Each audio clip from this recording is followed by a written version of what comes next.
Estamos en el día miércoles 12 de agosto del año 2020. Vamos a las informaciones de las últimas horas. Gracias por estar siempre pendientes de la señal de Canal 12 y también de Noticiero Hechos. Tenemos noticias nacionales e internacionales que le estaremos informando en unos minutos.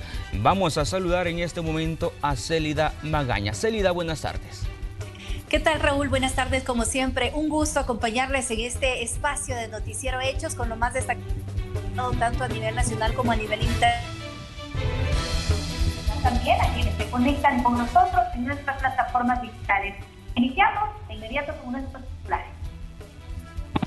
Sudagrip, con una familia de antigripales completa para aliviar los síntomas de la gripe, presenta los titulares de Noticiero Hechos.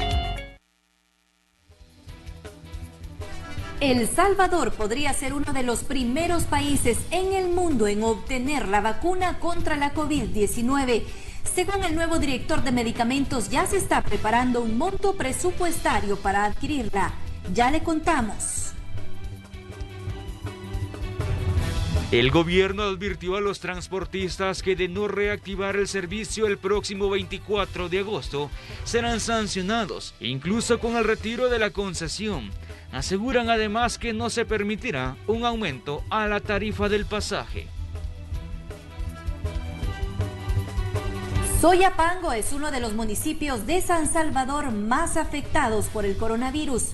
Solo en el mes de julio, 521 personas fueron sepultadas por COVID-19 o bajo sospechas de la enfermedad. En las últimas horas fue detenido un joven implicado en el asesinato de su padre, un agente policial, su madre y su hermana de 13 años de edad en su vivienda en Ilopango. Las autoridades ya tienen un móvil del triple crimen. En el ámbito internacional, Estados Unidos anunció la compra de 100 millones de vacunas contra el COVID-19. Ya tenemos a los equipos de Noticiero Hechos. Vamos a saludar a Tatiana Funes. Ella le ha dado seguimiento a los preparativos de medidas de bioseguridad que se están realizando a conductores del transporte colectivo. También está con nosotros la periodista Carla Goches, que ha dado cobertura a un hecho lamentable, un nuevo hecho de violencia, un triple homicidio. Más adelante tendremos toda la información. También tenemos al periodista Enrique López desde Santa Ana. En unos minutos nos va a informar sobre la condena que se ha realizado este día en los tribunales en contra de un sujeto acusado de asesinar a un niño de 9 años. Así iniciamos con los hechos de las últimas horas. Y si usted es usuario del transporte colectivo, seguro está pendiente de cómo este sector se está preparando para retomar las actividades de forma segura para sus clientes. La periodista Marcela Rivera nos cuenta más. Adelante, Marcela, buenas tardes. Muy buenas tardes, compañeros. En esos momentos me acompaña el ministro de Obras Públicas, Romeo Herrera, para que nos comenten más acerca de la postura de los transportistas, que ellos están solicitando un incremento en el subsidio y también a la tarifa para ellos poder iniciar con las labores el 24 de agosto y aseguran que de no hacerse ellos no estarían iniciando. ¿Cuáles serían las acciones que estaría implementando el gobierno ante esa decisión? Sí, bueno, nosotros hemos pedido en diferentes ocasiones a los diputados de la Asamblea Legislativa que prorroguen la compensación económica siempre y cuando se cumplan ciertos requisitos, los cuales son GPS en las unidades y revisiones técnicas vehiculares para garantizar que las condiciones del transporte colectivo sean dignas. Justamente estamos pendientes de esto, no hay una ley que garantice que se les pague una compensación en este momento y por eso también hay un malestar generalizado en los empresarios del transporte colectivo. Nosotros hemos mandado diferentes notas a los diputados, hoy vamos a volver a mandar otra nota para pedirles que prorroguen la compensación, pero mientras tanto vamos a seguir trabajando en todos los protocolos sanitarios que se deben de realizar para el reinicio de las actividades. Si ya cuando lleguemos al 24 de agosto que reinicie el transporte colectivo, ellos ya prorrogaron la compensación como nosotros lo hemos pedido, ahí las unidades que no lleguen a circular vamos a tener que aplicar la ley como tal. No es una cacería de brujas, sino que al final como gobierno lo que nos compete es aplicar la ley regular el tema del transporte colectivo y si alguna unidad no circula, al final podemos llegar incluso a quitarles la concesión de la línea. ¿Y qué pasaría si no se llegase a aprobar esta prórroga? Sí, nosotros vamos a seguir presionando. Los mismos diputados, yo no creería que no se vaya a aprobar, porque incluso los mismos diputados han pedido, ellos mismos del PCN, de Arena, una prórroga al tema de la ley de compensación. Lo que pasa es que muchos de ellos han pedido un aumento de la compensación. Nosotros lo que estamos pidiendo es que se mantenga tal cual está y que nos garanticen esas herramientas legales que necesitamos para dos cosas. Uno, garantizar que las unidades que se les pague la compensación sí estén circulando por medio de GPS y que estén en óptimas condiciones por medio de revisiones técnicas vehiculares. ¿Y si se llegase a incrementar la tarifa? No pueden aumentar la tarifa porque la tarifa al final la regula el Ministerio de Economía junto al Viceministerio de Transporte. Bueno, compañeros, es parte de la información y es que algunas de las recomendaciones que han hecho las autoridades al momento de funcionamiento de las unidades de transporte colectivo es el uso del alcohol gel, de la mascarilla, la ubicación de 2 usuarios por butaca, así como también la señalización en algunas terminales y paradas de buses para garantizar el distanciamiento social. Gracias, Marcela, por tu reporte. Seguimos hablando del mismo tema porque empresarios del sector transporte reiteraron que no tienen las condiciones para brindar el servicio a la población a partir del 24 de agosto. Piden que se libere la tarifa, además que la compensación económica sea entregada de manera directa a los usuarios, por lo que hicieron un llamado al gobierno y a la Asamblea Legislativa a ponerse de acuerdo. Y nuestras bases a nivel nacional fueron claros en decirnos de que en las condiciones económicas que están actualmente, sin tarifa, sin compensación económica, no están dadas las condiciones para salir a trabajar el próximo 24 de agosto. Si no tenemos las condiciones para el 24, va a ser difícil salir. Ahora, estamos viendo con el equipo de abogados que trabaja para nosotros y serán los abogados, serán el equipo jurídico el que al final va a determinar cuáles son las acciones que se puedan tomar, definitivamente. Nosotros estamos esperando no llegar a no salir incluso, sino que poder llegar a acuerdos con el gobierno y con la Asamblea Legislativa para que podamos reiniciar operaciones. Sabemos la necesidad que la población tiene. Aparte de esta discusión que se está generando entre el gobierno, transportistas, la cual también incluye a la Asamblea Legislativa, en este momento también se están capacitando a los conductores del transporte público sobre las medidas de bioseguridad que deberán implementar a partir del 24 de agosto. Vamos con la periodista Tatiana Funes. Muchas gracias. Efectivamente, la gremial Corpotrans está capacitando a sus motoristas en la aplicación de protocolos de bioseguridad al interior del transporte público. Recordemos que este sector estará habilitado para brindar el servicio a partir del 24 de agosto. Los detalles en el siguiente informe. Douglas Colindres desinfecta su unidad.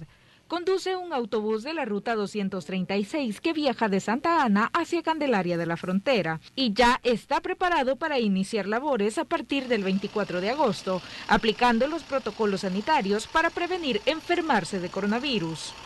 Sí, esto es bueno para todos nosotros y uno ya sabe todas las cosas que están pasando, cómo se puede cuidar. En la casa también hago lo mismo, ¿verdad?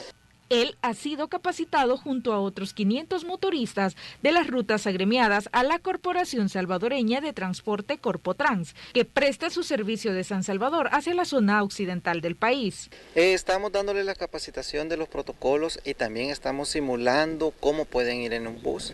Y a la misma vez que estén informados para que cada uno de ellos pueda y sepa qué decirle a la gente o a las autoridades cuando tenga alguna situación de esas. Porque la verdad que si no llevan mascarilla no la vamos a dejar subir, es una gran responsabilidad y tenemos que asumirla. Quienes utilicen estas unidades deberán portar en todo momento su mascarilla, desinfectar sus manos, evitar el uso del teléfono celular, no comer al interior de las unidades y de preferencia hacer su pago exacto. Además, no se permitirán personas paradas y se promoverá el pago de boletería para evitar que el motorista tenga contacto con el efectivo. Y minimizar el manejo de dinero. La probabilidad iba a disminuir ya que va a ser un entorno controlado en el cual se va a manejar el dinero. No se utilizará el aire acondicionado en los autobuses y se coordinará un plan con los vendedores por cuenta propia para evitar que se conviertan en propagadores de la enfermedad. Se va a delimitar el acceso de las ventas a la unidad porque las personas no van a tener la confianza de que ingresen los vendedores. Entonces estamos buscando un método en el cual ellos puedan también ganarse la vida. Las unidades serán desinfectadas antes y después de cada viaje y reducir así las probabilidades de contagios en un sector que ha sido catalogado como un foco de infección, pero que con la capacitación adecuada y la bioseguridad pueden tener resultados efectivos protegiendo a los trabajadores y usuarios. Esta iniciativa es parte de la responsabilidad que han tomado los transportistas de cara a la nueva normalidad para reducir el contagio de coronavirus tanto en los conductores como en los usuarios. Así la información que tengo para compartir con ustedes desde Santa Ana, devuelvo la señal a los estudios principales. Buenas tardes. Muy buenas tardes, Tatiana. Sin duda importantes medidas que deberán incorporarse en las unidades del transporte colectivo. Vamos a actualizar ahora qué dicen los datos, los casos de COVID-19 que dice el sitio oficial. A esta hora se contabilizan 21.644 casos confirmados. Además, recuperados hay 10.056, 577 personas han fallecido en el país a causa de COVID-19 y hay 11.011 casos activos. También casos sospechosos han aumentado, tenemos 21.140 y se han realizado 268.539 pruebas a nivel nacional.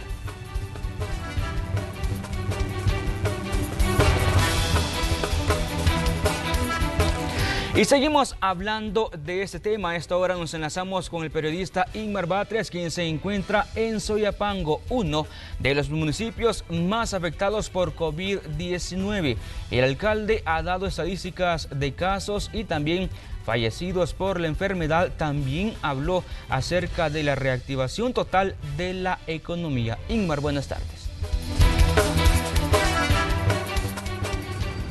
Buenas tardes, gracias por estar en sintonía con nosotros. Hoy Soyapango amanece como el segundo municipio del departamento de San Salvador con alta cifra de contagios, más de 1.800. Eso no quiere decir que la cifra de fallecidos desde el inicio de la pandemia pues haya bajado. Escuchemos a continuación qué dice el alcalde de Soyapango. En junio todavía fue mucho más difícil y subimos a 406 fallecidos. Y en julio hemos tenido 521 fallecidos. Es decir, que se nos ha incrementado en más del 400% el índice de mortalidad para este municipio. Al 31 de julio, Soyapango presenta 1.521 fallecidos. 1.521 fallecidos cuando el promedio normal de muerte sin pandemia es que tuviéramos a estas fechas, ¿verdad?, 700 muertos. Es decir, que se nos ha duplicado. Por el tema de COVID, en este momento quiero externarle que llevamos en promedio 408 personas. Pero ¿qué opinan sus habitantes y los comerciantes? A partir del 24 de agosto se reinicia otra vez las actividades económicas. Juan Pablo Álvarez no está muy de acuerdo con esto. Escuchemos a continuación qué opinan las personas que viven y comercian acá en Soyapango. Esto viene desde el gobierno debería de ser más dócil a las necesidades del pueblo. Se abre todo lo que es la economía, el transporte y todo, sí puede haber un rebrote. Se tienen que abrir, ¿verdad?, para ver que si pues tenemos que conseguir para la comida.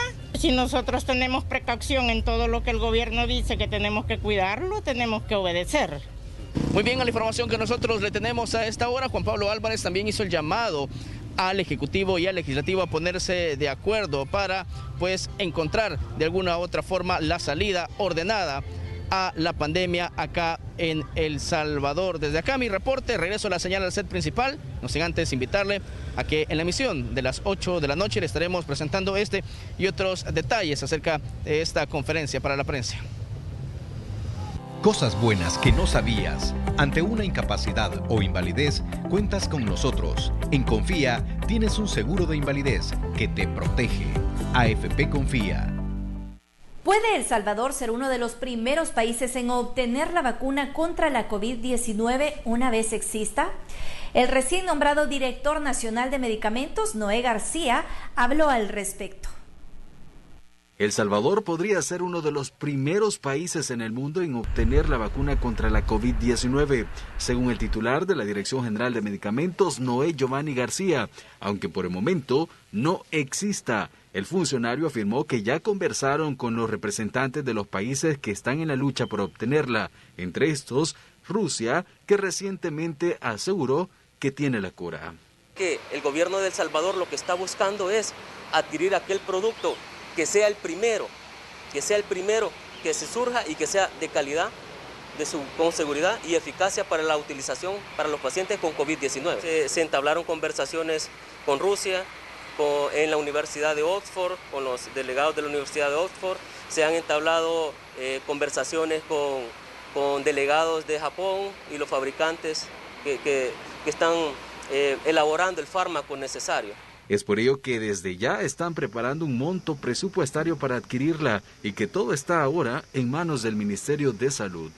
O se están haciendo las diversas traslados presupuestarios, se está conversando tanto en la Asamblea Legislativa para poder contar con los fondos necesarios para poder adquirir este tipo de productos. Como le digo, estamos en diversas conversaciones con los diferentes gobiernos, con los diferentes fabricantes. Mientras tanto, el recién nombrado director nacional de medicamentos aseveró que el país cuenta con todos los insumos necesarios establecidos por los organismos internacionales para tratar a los pacientes con COVID-19.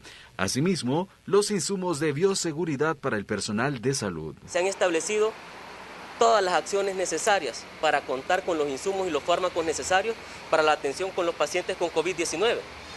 Fuimos el primer país que declaró una emergencia preventiva. ¿Con el propósito de qué? Con el propósito de contar con los insumos necesarios, con los medicamentos necesarios. El funcionario también destacó que desde el inicio de la pandemia, el gobierno realizó las acciones necesarias para sobrellevarla, pese a que no es un país productor. Con imágenes de Ever Ábalos, Nelson Quinteros, Noticiero Hechos.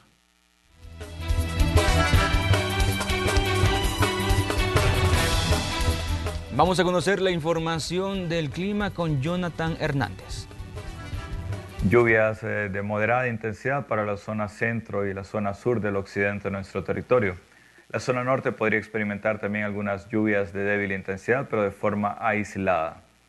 Estas condiciones se deben a que tenemos el flujo del este ligeramente acelerado ingresando desde el día de ayer a la región, el cual está transportando poco contenido de humedad.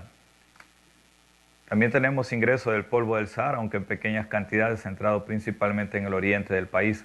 Estas condiciones van a ayudar a que se mantenga esta ligera disminución en las cantidades de precipitación que estamos teniendo, como mencionábamos desde el día de ayer en el territorio salvadoreño. Temperaturas máximas, eso sí, vamos a tener un ambiente más cálido: San Salvador 31 grados Celsius, Santa Ana 32, Acajutla 34, San Miguel llegando a los 37 grados, Nueva Concepción con 36 y La Unión con 34 grados Celsius. Como decíamos, confort térmico para la zona centro y oriente del país, oscilando entre muy cálido a cálido opresivo, y para la zona occidente del territorio entre cálido a muy cálido. En cuanto a temperaturas mínimas, San Salvador 20 grados Celsius, Santa Ana 19, Acajutla 26, San Miguel con 23, igual que Nueva Concepción, y La Unión con 25, generando que el confort térmico promedio para la madrugada del día 13 de agosto sea de templado agradable sobre nuestro territorio. Eso es todo cuando las condiciones del tiempo desde el Ministerio de Medio Ambiente. Muchas gracias, Jonathan, por el reporte de las condiciones del clima. Hacemos una pausa, ya volvemos con más hechos de las últimas horas.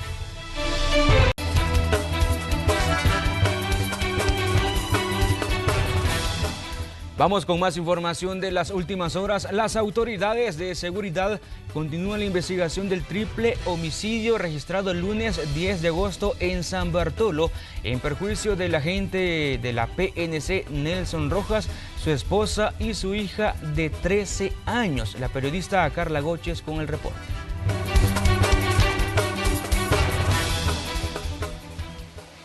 Buenas tardes, así es, el ministro de Justicia y Seguridad Pública, Rogelio Rivas, se refirió a la captura de Nelson Vladimir Rojas, responsable del homicidio del agente de la División Élite contra el crimen organizado de la PNC, Nelson Rojas, su madre, su hermana, hecho que sucedió al interior de su vivienda en San Bartolo. Según las autoridades, el responsable del triple homicidio confesó haber cometido el crimen. Fue un triple homicidio, fue la muerte del agente con la mamá del joven y una hermana, y efectivamente él ha confesado, de hecho a disposición de la Fiscalía General de la República, que él fue quien cometió el asesinato.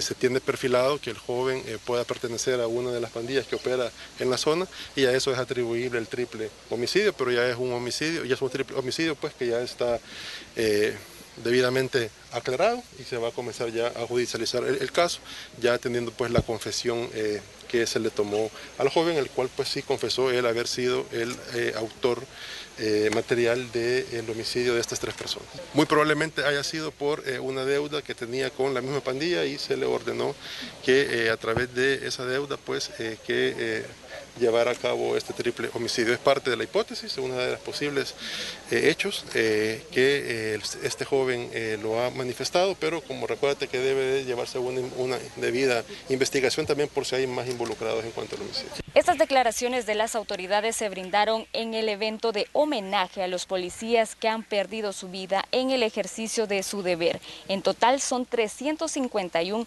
elementos policiales que han ofrendado su vida desde la fundación de la PNC. Una plegaria a Dios por las vidas ofrendadas, y agradezco a todo el personal de la Policía Nacional Civil por su incansable entrega y compromiso de continuar con nuestra noble misión de servir y proteger a la población salvadoreña.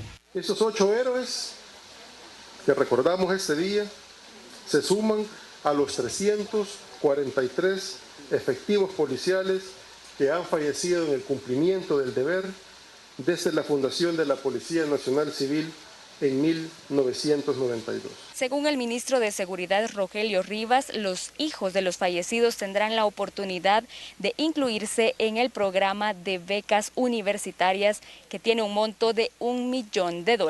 Esta es la información que tengo para compartir con ustedes. Con esto regresó la señal. Buenas tardes. Muy buenas tardes, Carla. De hecho, el ministro de Seguridad también informó que se continúa con el proceso de investigación en ese caso del asesinato del sacerdote Ricardo Cortés, quien fue encontrado, su cuerpo fue localizado el pasado viernes 7 de agosto en el kilómetro 80 de la carretera litoral. Está en proceso de investigación, al igual que los homicidios que ocurrieron la semana pasada. Esperamos pues pronto tener novedades en cuanto a quién fue y por qué fue que se cometió el homicidio. Y a esta hora nos enlazamos con el periodista Enrique López, quien se encuentra en Santa Ana, donde se realizó la vista pública contra 2 hombres implicados en el asesinato de un niño de 9 años. Adelante, Enrique, coméntanos. El Tribunal Primero de Sentencia de Santa Ana condenó a 30 años de prisión a Pablo Gilberto Martínez Vázquez, de 19 años de edad, quien según la Fiscalía General de la República es el autor material del asesinato en contra de un menor de edad en un hecho registrado el 23 de agosto del año 2019. El Ministerio Público este día presentó prueba documental, pericial y testimonial para sustentar la acusación por el delito de homicidio agravado. Según las investigaciones, el menor fue atacado con arma blanca y estas lesiones le causaron la muerte. Escuchemos a continuación las declaraciones del fiscal del caso. Una confesión extrajudicial en la que el imputado de manera espontánea al principio confesó los hechos. Esa confesión se formalizó en sede administrativa y en este juicio se incorporó al proceso. Pero además de eso, además de la confesión, procesalmente hablando, para que ésta pueda dársele valor en el juicio a tal manera de llegar a condenar a una persona, es necesario que exista otra evidencia periférica que respalde lo vertido por el imputado en su confesión, de tal manera que la evidencia documental, pericial y testimonial que hoy día desfiló en el juicio fue suficiente para quebrantar el principio constitucional de inocencia que le franqueaba al imputado, y es así que ha sido condenado a 30 años de prisión. En este caso hay otra persona involucrada, identificada como José Antonio Cruz, de 74 años de edad. El imputado no pudo ser trasladado al centro judicial por motivos logísticos. La vista pública en su contra será reprogramada por este tribunal. Sin embargo, la principal hipótesis que ha dado a conocer el Ministerio Público es que esta persona de la tercera edad le ofreció $500 a Pablo Gilberto Martínez para asesinar al menor, que de hecho es tío de la víctima. Justamente el día 23 de agosto del año 2019 lo llevó fuera de su hogar a un lugar apartado para atacarlo con arma blanca. De hecho, también hemos obtenido las declaraciones del abogado defensor, ya que una de las principales cartas que fueron presentadas por Fiscalía es una declaración de esta persona. Según la defensa, le restan importancia y, al parecer, sostienen ellos, fue obligado a emitir estas declaraciones. Por lo tanto, van a presentar un recurso de apelación en los próximos días. En esta confesión no relaciona la cantidad de heridas que sufrió el menor, e incluso dicen que tenía heridas en el estómago, no teniéndolas, y solo menciona que fueron 2, y fueron más de 70 heridas que tuvo en la cabeza la persona. Y de la forma como se obtuvo esta confesión es bastante dudosa, porque le nombran un defensor particular y nunca lo estuvo representando en ninguna diligencia. La Fiscalía General de la República esperará fecha donde será reprogramada la vista pública en contra de la otra persona involucrada, es decir, contra el señor José Antonio Cruz, de 74 años, y esperan tener una resolución a favor. Esta es la información que tengo para ustedes. Más detalles en la emisión de Hechos Estelar. Gracias, Enrique, por tu reporte desde Santa Ana. Seguimos con temas de seguridad porque miembros de la Policía Nacional Civil procesaron la escena de un intento de homicidio sobre la calle El Volcán, esto en el municipio de Mexicanos. Según las autoridades, hombres a bordo de una motocicleta dispararon a la víctima. Sin embargo, esta logró escapar de ese ataque ilesa. Los disparos únicamente causaron daños a un vehículo y a un portón de una vivienda. Y en un hecho lamentable, un hombre falleció luego de ser arrollado por un microbús de transporte de personal en el kilómetro 6,5 del Boulevard Constitución Norte. La víctima se conducía a bordo de una bicicleta. De acuerdo a la policía, el microbús viajaba a excesiva velocidad. Intentó evitar la colisión, pero no logró detenerse. El responsable se mantuvo en la escena. Sobre el carril derecho. Cuando él lo tenía cerca, le pitó, dice, cuando le pita el microbús, quiso hacerse para allá, pero ya lo había levantado. Ya no le quedó chance ya. Y seguimos hablando de los percances viales de las últimas horas porque las autoridades de la PNC identificaron a una persona que fue arrollada por un vehículo sobre el kilómetro 11 de la carretera de Oro en el sentido de Apopa hacia Soyapango. Según la información de las autoridades, la poca iluminación y el exceso de velocidad fueron las causas de ese accidente que le ocasionó la muerte a un hombre de 46 años que respondía al nombre de Alexander Muñoz. El responsable de este percance no pudo ser identificado porque huyó de la escena. Virogrip está unido contigo en la esperanza, pero por ahora lo mejor es cuidarnos con distanciamiento social. Virogrip, tratamiento para gripe y tos, presenta. Es momento de hacer un recorrido por lo que ocurre fuera de nuestras fronteras. Vamos con Graciela Rajo, que nos ha preparado la información. Adelante, Graciela, buenas tardes. Buenas tardes, iniciamos nuestro recorrido. Esta vez lo vamos a hacer por los países de América Latina. Vamos a iniciar en México porque recientemente el ministro de Relaciones Exteriores, Marcelo Ebrard, dijo que el gobierno ya tiene acuerdos con 3 empresas para realizar ensayos clínicos avanzados de posibles vacunas del COVID-19 en México este otoño. Ebrard dijo que México tiene memorandos de entendimiento con Janssen Pharmaceuticals de Estados Unidos y las empresas chinas CanSino Biologics y Wallbox Technology. Dijo que los acuerdos garantizarán el acceso de México a una vacuna si tienen éxito. Buenas noticias, que tenemos entendimiento con 3 empresas distintas, una de Estados Unidos, 2 de China. Se llama entendimiento porque es un memorándum de entendimiento.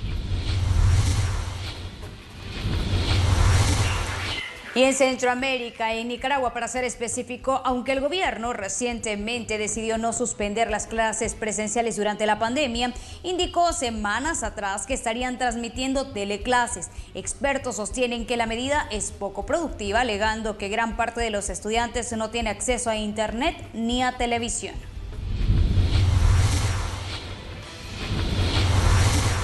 De Centroamérica nos vamos a Sudamérica porque en Perú el Instituto Perinatal y Materno ha dedicado aproximadamente la mitad de sus instalaciones a la atención de mujeres embarazadas infectadas. Entre abril y principios de agosto, más de 2.000 pacientes infectadas dieron a luz ahí y 120 recién nacidos dieron positivo. Aislado un área de casi 5 a 6 ambientes, que es donde dan su parto las mujeres. Y el personal tiene que tener todo el equipo de protección personal suficiente para atender estos casos positivos. Estamos atendiendo un promedio de 100 pacientes diarias y unos 50 partos. De esas 100 pacientes, todas son tamizadas con pruebas rápidas y en la actualidad casi el 30% sale positivo. Y así como avanza la búsqueda de las vacunas, también avanzan las investigaciones de cómo tratar el SARS-CoV-2. En Colombia, investigadores que trabajan en un tratamiento con plasma de convalescencia lograron resultados alentadores en un estudio piloto para tratar pacientes con la enfermedad, una pandemia que ya ha dejado a ese país suramericano 397.623 infectados y 13.154 fallecidos. El análisis se realizó en 10 pacientes con SARS-CoV-2 y fue favorable en el 80% de los casos, según lo reveló el grupo PC COVID-19. Desde el punto de vista radiológico, se observó al día 28 de seguimiento mejoría de la neumonía en todos aquellos que respondieron favorablemente al tratamiento.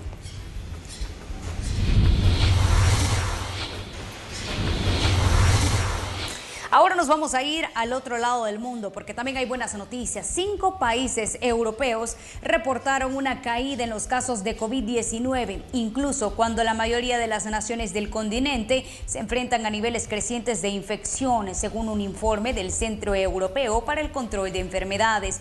Portugal, Suecia, Croacia, Letonia y Eslovenia han registrado una tendencia decreciente en el número de nuevas infecciones en las últimas 2 semanas, mientras que el resto del continente ha experimentado un aumento en los casos notificados por cada 100.000 personas. Este es nuestro primer recorrido internacional.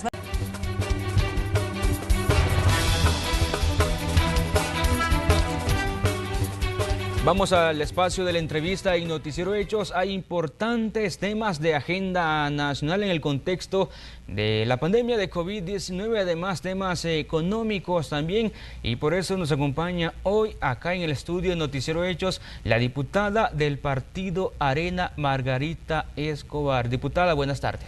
Raúl, buenas tardes, muy buenas tardes a todos los amigos televidentes, buen provecho y espero que estén bien este día, ustedes y sus familias. Diputada, entremos con la entrevista, iniciemos la entrevista con el último tema que se ha tocado en la Asamblea Legislativa. Ayer, intensa jornada en la Comisión de Hacienda, prácticamente todo el día estuvieron reunidos, estuvieron funcionarios del gobierno explicando la distribución de los 250 millones de dólares de este préstamo del BID y cómo será la asignación presupuestaria. Diputada, ¿qué valoraciones hace usted después de esta reunión? Efectivamente fue una jornada bastante larga con 3 ministros, el de Hacienda, el ministro de Salud y el ministro de Agricultura, para que nos explicasen la utilización de este préstamo por 250 millones de dólares. Antes de entrar al detalle, Raúl, quisiera decirle algo al pueblo salvadoreño y es lo siguiente. La pandemia que está sufriendo el mundo entero ha tenido efectos nefastos para las economías globales y El Salvador no es la excepción. Esto ha mandatado y ha sido una necesidad de casi todos los países del mundo buscar dinero fresco, salvatajes, programas sociales, programas de rescate a las micro, pequeñas y medianas empresas. El Salvador no es la excepción. ¿Qué hicimos nosotros? Aprobamos 2 decretos, por un lado autorizando al gobierno a buscar 2.000 millones de dólares y por el otro 1.000 millones adicionales para la reactivación económica. Ese es el primer punto. El Salvador necesita dinero. Las empresas están necesitando, la gente necesita, la gente perdió su salario, perdieron sus trabajos, se necesita subsidio al empleo, se necesita dar créditos blandos, se necesita dar para el tema de agricultura, para los ganaderos, para los lecheros, para fomentar la producción nacional, devolver el IVA a los exportadores para que poco a poco El Salvador vaya levantándose. Ahí están los 3.000 millones que aprobamos en la Asamblea. Segundo punto, ese dinero no es un cheque en blanco. Ese dinero es dinero del pueblo y ese dinero deberá ser pagado por los ciudadanos. Entonces, la transparencia y las medidas anticorrupción es el segundo elemento. ¿Qué hicimos entonces para blindar y garantizar estos elementos? Primero, la rendición de cuentas. Segundo, la conformación de comités ciudadanos de veeduría que terminaron renunciando porque el gobierno no les daba la información. Creamos otro comité ciudadano de veeduría que esté pendiente de los recursos de la gente. Estos dineros no son del gobierno, ni los paquetes de comida que andan regalando son del gobierno, ni las vacunas, ni el Hospital El Salvador, nada es del gobierno, todo es dinero del pueblo salvadoreño que la Asamblea Legislativa ha autorizado para gestionar. Lo tercero que hicimos, obviamente, es reforzar que la Corte de Cuentas tiene un papel fundamental que jugar como lo mandata la Constitución y las leyes de la República sobre la utilización de estos fondos. El otro elemento es que a cada préstamo le pusimos 3 vueltas en la Asamblea. Normalmente un préstamo tiene 2 vueltas, una para autorizar la búsqueda del dinero y una segunda vuelta para ratificar la adquisición de dicho préstamo, la cual requiere mayoría calificada.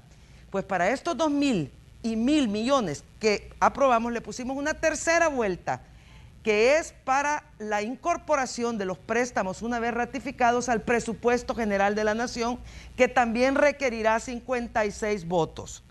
Cuando el domingo pasado aprobamos la ratificación de 250 millones de dólares, se nos dijo que por qué, que dónde está la transparencia, la rendición de cuentas y eso. Y aquí hubo una confusión, es que esto era para no perder el crédito que tenía condiciones súper favorables al 2.11% con el BID, mientras que el gobierno también colocó al 9.5%, 1.000 millones de dólares, de lo cual tenemos mucho de qué hablar y mucho que preguntar. Así es que ese domingo lo que se hizo fue ratificar el préstamo. ¿Por qué? Porque El Salvador necesita recursos, y cuando digo El Salvador me refiero al amigo televidente, al que perdió su empleo, al que necesita un subsidio, al que necesita un crédito, al que necesita comenzar a fortalecer el sector agropecuario, a los cafetaleros, a los viveristas. Para ellos es este dinero. Entonces había que ratificar ese préstamo. Con las explicaciones que dieron los diputados, los funcionarios a los diputados ayer en la Comisión de Hacienda, ¿están satisfechos ustedes con lo que ellos dijeron? Enteramente no, porque le doy un caso concreto. Se nos piden en presupuesto extraordinario 40 millones de dólares y nos dicen que 32 millones son para financiar al sector agropecuario en condiciones blandas. Cuando le preguntamos, el Ministerio de Agricultura y Ganadería no es un banco. ¿Cómo piensa usted financiar 32 millones de dólares que lo va a pagar los ciudadanos ¿Con qué tasa de interés? Usted no es banco. ¿Con qué plazos? ¿Habrán plazos de gracia?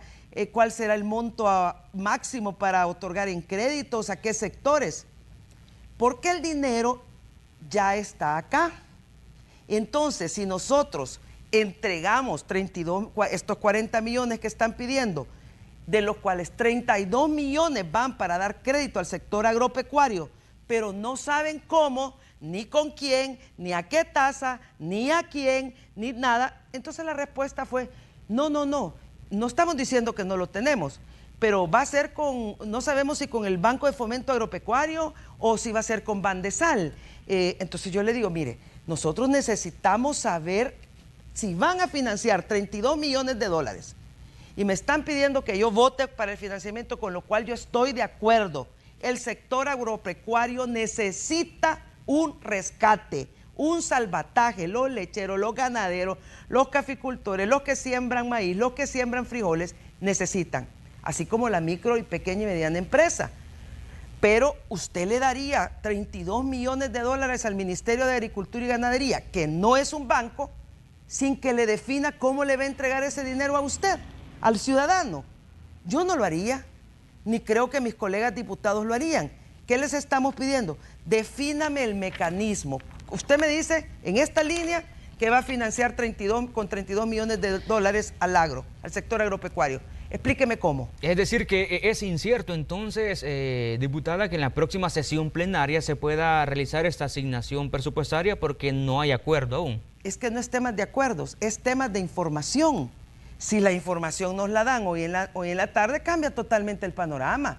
Si nos dicen, vaya, miren, el financiamiento al sector agropecuario de 32 millones de dólares es a través del Banco de Fomento Agropecuario, que es realmente un banco y es el que ve el rubro, el especialista, el que sabe, el que tiene los récords, el que sabe dónde nos apretan los zapatos a los salvadoreños, a los agricultores, al sector agropecuario. Eso cambia la historia, pero ahorita yo no sé si el MAG se va a convertir en un banco o qué. Entonces, yo aprovecho para pedirle al ministro de Agricultura y Ganadería que nos dé el esquema bajo el cual nos están diciendo que van a financiar al sector agropecuario por 32 millones de dólares. Le doy otro ejemplo. En el decreto de los 2.000 millones de dólares se estipula el destino de los fondos a manera general, y en el de los 1.000 millones también, que es para formar un fideicomiso de 600 millones de dólares para dar créditos a las MIPYMES, para dar subsidio al empleo de 140 millones y para ayudar al sector informal, al que nos está viendo ahorita, el que se está tronando los dedos porque no pudo hacer su trabajo que le da de comer. Y luego hay 400 millones de dólares más para que le devuelvan al sector exportador el IVA, que realmente nunca lo deberían de pagar, porque hoy lo pagan y después hay que devolverlo. Y cuando le toca al gobierno devolverlo, ya se gastaron el IVA que pagaron los exportadores, entonces hay que darles 100 millones de dólares para que devuelvan lo que no es del gobierno y se lo devuelvan a los exportadores, y hay 300 para que le paguen a los proveedores del Estado. ¿Quiénes son los proveedores? Las micro y pequeñas empresas, aquellos que les dan zapatos, los uniformes, los que les dan servicios varios, en fin. Pero ahí está la pregunta. Cuando le preguntamos, mire, señor ministro, usted colocó en bonos 1.000 millones de dólares. ¿En qué marco jurídico lo hizo? Lo hizo en el marco del decreto 608, que es el de los 2.000 millones de dólares, o lo hizo en el marco de los 1.000 millones de dólares. Y la respuesta fue que no, que tiene varias herramientas para poder colocar bonos. Una, el presupuesto, que ya indicaba una brecha de 645 millones de dólares. Otro, el decreto 608, que le autorizaba a colocar bonos para obtener estos 2.000 millones si fuese necesario, aunque el decreto le advierte que es mejor la banca multilateral porque son condiciones más favorables. Y el otro es el de los 1.000. Entonces nos dice que utilizó los tres y que les toca estar balanceando a ver cuál de los tres. La pregunta es, si usted ocupó el marco de los 1.000 millones de dólares donde están los 600 millones de dólares para que los créditos lleguen a los microempresarios, para que se le ayude al sector informal y para que se paguen los salarios de los empleados, de los trabajadores que perdieron sus empleos a raíz de la epidemia. La pregunta es, ¿por qué lo utilizó para refuerzo presupuestario cuando el decreto de los 1.000 millones es bien claro y se ha constituido incluso un fideicomiso? Esto tiene dos problemas. Debió pasar por la Asamblea. Gravísimos, tiene dos. Es que no, mire, para colocar los bonos no tiene que llegar a la Asamblea porque ya se lo autorizaba el decreto de los 1.000. La distribución de los fondos. Lo que pasa que eso no es una piñata, ni es un cheque en blanco, y eso se convierte en ley de la República. Dígame usted qué microempresario ha recibido un centavo partido por la mitad de créditos blandos como lo anuncian tanto, como lo hemos aprobado. Que alguien pudiera llamar y decirme, a mí ya me dieron tanto. Dígame qué sector o qué trabajador informal ha recibido un centavo partido por la mitad de los 1.000 millones de dólares que va a pagar el pueblo salvadoreño. Ya les autorizamos el dinero, ya colocaron los bonos, ya tienen la plata en el Banco Central de Reserva, ya tienen los decretos, ya tienen el fideicomiso y ya tienen al administrador. Pero nos dicen que lo ocuparon para una brecha presupuestaria. Estas cosas las tiene que conocer el país y nosotros como diputados tenemos la obligación, y no es por estar molestando. Si a mí me dicen, yo le pedí una copia al ministro de Hacienda, yo espero que me la mande, él sí trató de responderme, del brochure de la colocación de los 1.000 millones de dólares. Ese brochure me deberá indicar que estas preguntas, y como le digo, si yo estoy haciendo estas preguntas es porque no tengo la información. Ayudaría muchísimo que la información se nos dé. ¿Para qué? Para que podamos nosotros proceder a analizar la información y luego concretizarlo en un voto. Hay otro tema con el Hospital El Salvador. Vienen 30 millones para su funcionamiento. Muy bien. La primera pregunta, bueno, ¿y este hospital se nos dice que es el hospital más grande de Centroamérica, que tiene 1.000 camas UCI? En la primera fase se nos dijo que habían 400 camas UCI, pero en el portal decía que eran 124 camas UCI. Ok, pero hay una gran diferencia en 400 camas UCI o 124 camas UCI. ¿Por qué hay una gran diferencia? Primero, por la vida de la gente. Pero segundo, como está en la Comisión de Hacienda, nosotros tenemos que ver recursos.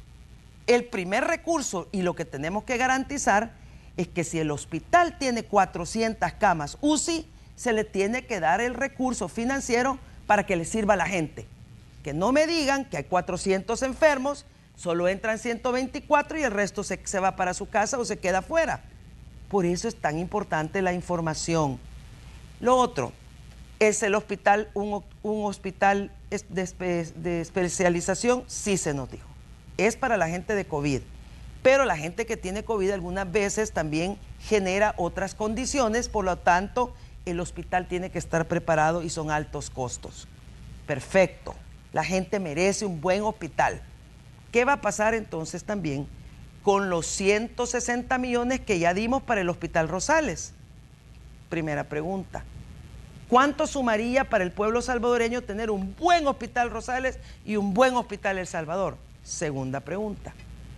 Si el Hospital Rosales, su costo anual de financiamiento es X cantidad, ¿cuánto va a costar el financiamiento anual del Hospital El Salvador? ¿Por qué? Porque ya van a llegar a presentar el presupuesto del 2021. Dígame usted si nosotros, los diputados, miembros de la Comisión de Hacienda, al momento de otorgar 30 millones para el funcionamiento del hospital, donde vienen 2.140 y pico nuevas plazas, no debemos saber cuál es la visión del hospital, de dónde vamos a sacar los recursos, porque hay que asegurar los recursos para el Hospital El Salvador. Por supuesto que hay que asegurarlo.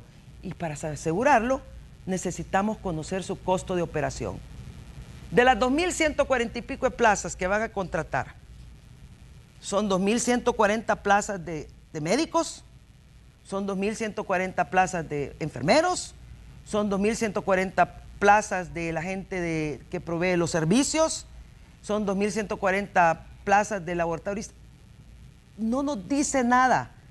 No es lo mismo contratar 2.140 médicos que 2.140 personas encargadas del mantenimiento, del servicio, o de técnicos, o de enfermeros, o de médicos.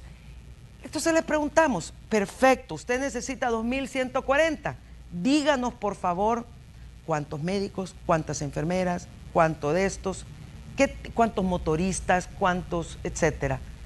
Porque es necesario conocer esto. Es importantísimo, porque si un porcentaje de los 30 millones va para el pago de salarios, esos empleos tendrán que sostenerse en el corto, mediano y largo tiempo. No podemos estar improvisando y dando sin que El Salvador, o que si por lo menos nosotros lo conozcamos, porque la responsabilidad de los diputados, miembros de la Comisión de Hacienda, es enorme y la gente quiere conocer cómo y cuándo. No es oponerse al proyecto, es conocer su corto, mediano y largo alcance para garantizar su éxito, diputada, para garantizar que las micro y la gente reciba sus créditos, sus subsidios o lo que vayan necesitando. Una pregunta antes de finalizar el espacio de la entrevista. De los 250 millones que se está en este momento en el debate, entiendo que 75 van para las alcaldías. Correcto. El proceso o el mecanismo de verificación o de control del uso adecuado de estos fondos de las alcaldías, ¿cuál sería en este caso? Porque en ocasiones, o en muchas ocasiones, se cuestiona el uso que le dan muchos alcaldes al dinero que se les entrega. Los alcaldes están sujetos a las mismísimas reglas de transparencia que describí cuando hablé de los 2.000 millones de dólares de un comité veedor, de las reglas de la Corte de Cuentas, de las cláusulas de transparencia que incluye el decreto. El decreto 608 y 640, las alcaldías tienen absolutamente las mismas condiciones de cumplimiento que tiene el gobierno y las instituciones públicas. No hay diferencia, porque el decreto es dinero público, lo gaste una alcaldía o lo gaste otra o lo gaste el gobierno o un ministerio otro, ese dinero lo va a pagar la gente. Así es de que sobre las cláusulas de transparencia no se puede ser selectivo, es universal cuando se toquen estos dineros, incluyendo, así porque la pregunta es para las alcaldías, incluyendo las alcaldías deberán rendir cuentas de acuerdo a los parámetros que establece la ley y que acabo de adicionar otros para el futuro. Así es de que eso que quede pues meridianamente claro. Gracias, diputada, por haber estado en la entrevista con nosotros. Raúl, a usted, buenas tardes a todos. Vamos a un corte y ya volvemos.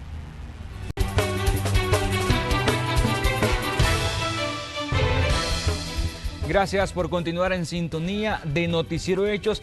Vamos al siguiente informe. Los lugares turísticos siguen cerrados en medio de la pandemia, pero algunos de ellos ya están trabajando para estar listos para atender a la población cuando se pueda habilitar este rubro. Y es que de acuerdo a la información sería a partir del 24 de agosto. Vamos a conocer la historia de un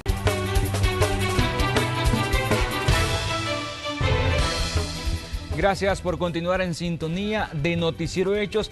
Vamos al siguiente informe. Los lugares turísticos siguen cerrados en medio de la pandemia, pero algunos de ellos ya están trabajando para estar listos para atender a la población cuando se pueda habilitar este rubro. Y es que de acuerdo a la información sería a partir del 24 de agosto. Vamos a conocer la historia de un empresario que está convencido de sacar adelante su finca ecoturística pese a la crisis.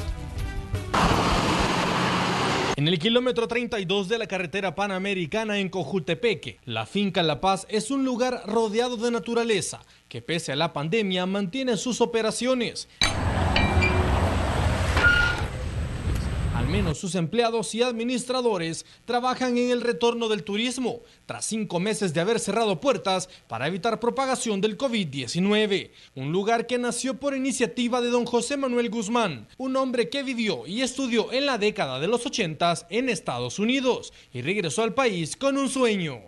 Estudié y allá un profesor alemán me dijo que el medio ambiente había que cuidarlo y yo aproveché de esa ola, entonces que me puse a cuidar el medio ambiente aquí, y el medio ambiente es darle trabajo a la gente, cuidar los árboles, cuidar los animalitos, los pajaritos, los insectos, y aquí nos echan químicos, todo es orgánico.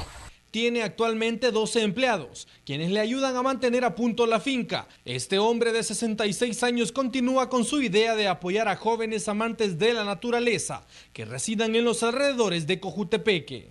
Y yo he viajado por todo el mundo, he estado en Suecia, en Dinamarca, en Francia, en Inglaterra, en la India, en Cuba, en México, Costa Rica y Centroamérica, en muchos lugares. Entonces, yo cuando voy, veo las ideas que ellos tienen allá y vengo y le pongo a trabajar a los muchachos. Tengo gente que son estudiantes universitarios y ambiciosos, trabajadores, y yo les doy la oportunidad que trabajen. Y hoy que tenemos pandemia, los he puesto a trabajar más intensamente para cuando abramos. La finca está lista para recibir a los turistas con sus respectivas medidas higiénicas, casa para hospedaje, miradores y mucha vegetación que puede apreciarse en toda la zona. Trabajo de jardinería, trabajo sembrando plantas, arrancando plantas, a veces a podar, a veces a limpiar los árboles de café, todo eso. Y también trabajo en el área de restaurantes, soy mesero también, y ayudo aquí a mantener lindo siempre Finca La Paz. Esta es la casa principal, la cual se le alquila a los turistas que lo desean. Comprende de cocina, refrigeradora, está debidamente equipada. Luego le ofrecemos una biblioteca en la cual los clientes pueden leer, disfrutar de una variada literatura que nosotros le ofrecemos. Esta es una de las habitaciones, es considerada el área más fresca de toda la casa, ya que está a casi 2 metros bajo el nivel del suelo. Las mesas son de madera, pero eso no quiere decir que nosotros talemos los árboles, sino que los árboles caídos nosotros los convertimos en algo útil. También para los clientes poderles nosotros tomar la orden, ellos suenan la campana. Rodeado de animales como los patos, perros, tucanes, gallinas, insectos y decenas de árboles frutales, además de un río y clima tropical. Un rincón natural que espera convertirse en oxígeno para los turistas nacionales y extranjeros. Imágenes de Juan Castellanos, Néstor Hernández, Noticiero Hecho. La gripe y tos presenta. Vamos a continuar nuestro recorrido en los Estados Unidos porque recientemente se anunció la compra de 100 millones de dosis a la farmacéutica Moderna de resultar efectiva la vacuna que están desarrollando en este momento. Natalie Salas, periodista de La Voz de América, nos tiene el reporte completo. Natalie, muy buen día. El presidente Donald Trump anunció la compra de 100 millones de vacunas contra la COVID-19 a la empresa farmacéutica Moderna. No obstante, el presidente no aclaró si una vez que estén en posesión del gobierno serán distribuidas de forma gratuita o si tendrán algún costo. Tampoco explicó cómo se va a proceder a la selección de los primeros beneficiarios en un país que cuenta con una población de más de 320 millones de personas y la cifra más alta de contagiados a nivel mundial. Según la Universidad Johns Hopkins, Estados Unidos acumula más de 5.140.000 casos de coronavirus y la cifra de muertes supera las 164.000. Por cierto, ante el anuncio de Rusia de haber registrado la primera vacuna contra el coronavirus, el secretario de Salud de Estados Unidos, Alex Azar, reaccionó señalando que el punto no es ser el primero, sino tener una vacuna que sea segura y efectiva para el pueblo estadounidense y para la gente de todo el mundo. Acotó que se necesitan datos transparentes y ensayos de fase 3 que demuestren que la vacuna es ciertamente segura y efectiva. Y en otros temas, el ex vicepresidente y precandidato demócrata para las elecciones del próximo 3 de noviembre, Joe Biden, anunció que su compañera de fórmula será Kamala Harris, quien ahora es senadora por el estado de California y quien fuera también precandidata presidencial. Harris, de 55 años, ejerció como fiscal de distrito de San Francisco y como fiscal general de California antes de dar el salto a la política en el año 2017, cuando obtuvo un escaño en el Senado de Estados Unidos. Desde Washington, con la agenda informativa del día, soy Natalie Salas Guaitero, de La Voz de América. Gracias, Natalie. Nos vamos a quedar aquí en los Estados Unidos, pero nos vamos a trasladar hacia la Florida, donde recientemente se conoció que el número de muertes relacionadas por COVID-19 en las cárceles ha aumentado en un 52% en 15 días, según datos publicados por el Departamento de Correcciones de este lugar. El 27 de julio, 46 reclusos habían muerto en las cárceles de Florida por complicaciones relacionadas a la enfermedad. Ese número saltó a 70 para el 11 de agosto. Durante ese mismo periodo, el número de casos en internos pasó de 6.217 a 12.988, un 109% más. Los presos que dan positivos en la prueba se ponen en aislamiento médico hasta que se recuperan, según el sitio web de la FDC. En tanto, ya que Estados Unidos continúa la carrera a las elecciones presidenciales, Facebook anunció nuevas regulaciones en su intento por evitar que los usuarios en los Estados Unidos con lazos comprobados con grupos políticos publiquen propaganda disfrazada en reportes noticiosos en la red social. El anuncio el martes llegó en medio de las presiones para que el gigante de las redes sociales tome medidas para controlar la desinformación en medio de la pandemia y cuando el país se prepara para votar en las elecciones presidenciales de noviembre próximo.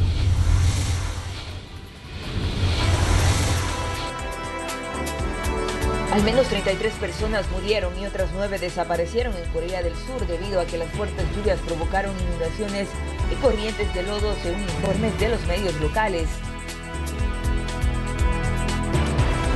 Un robot de reparto autónomo desarrollado por la firma tecnológica japonesa ZMP entregó este miércoles alimentos a los clientes durante una prueba en Tokio como parte de un proyecto que tiene como objetivo evitar la propagación del COVID-19. Las autoridades sanitarias de Nueva Zelanda estaban luchando el miércoles para rastrear la fuente de un nuevo brote del coronavirus en Auckland y el primer ministro ha instado a las personas a usar mascarillas cuando la ciudad más grande del país volvió a estar bloqueada. Este es un informe de Kelly Abrego para la RNA.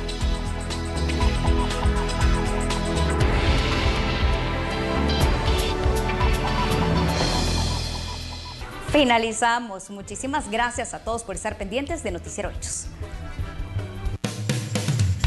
Virogrip está unido contigo en la esperanza, pero por ahora lo mejor es cuidarnos con distanciamiento social. Virogrip, tratamiento para gripe y tos, presentó. Y con la información internacional finalizamos la emisión de este día miércoles. Vamos con seguida.